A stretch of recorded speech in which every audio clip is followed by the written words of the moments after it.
Hello everyone, welcome to my channel. In this video, we'll be talking about Chinese government direct support to Iran. अब तक China Iran को automated drone और missile देके support कर रहा था।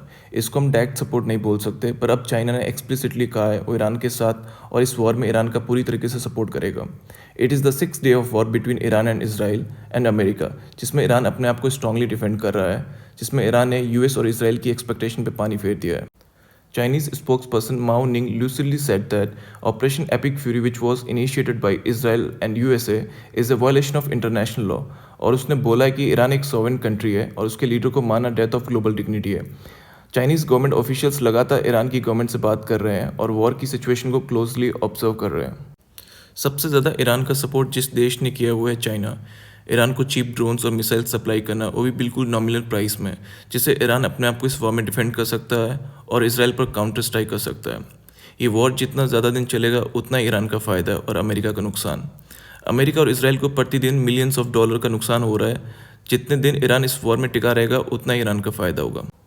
ये वॉर 28 फरवरी 2026 को शुरू हुई, पर इसकी प्लानिंग कई सालों से चल रही थी, जिसमें मोसाद और सीआईए के एजेंट्स पूरे ईरान में फैले हुए थे।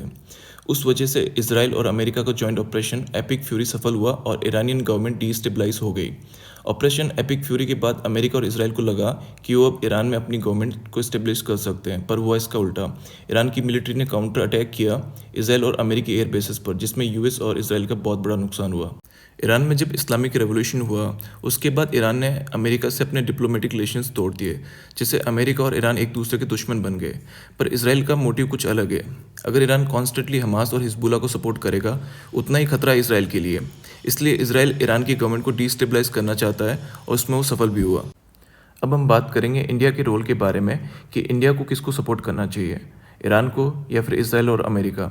वैसे इंडिया का स्टैंड न्यूट्रल है, क्योंकि इंडिया के इसराइल और ईरान दोनों के साथ अच्छे डिप्लोमेटिक रिलेशंस है, जिसमें Indian prime minister Narendra Modi अभी इसराइल विजिट पे गए थे और इसराइल और इंडिया के अच्छे फॉरेन रिलेशन की बात की थी।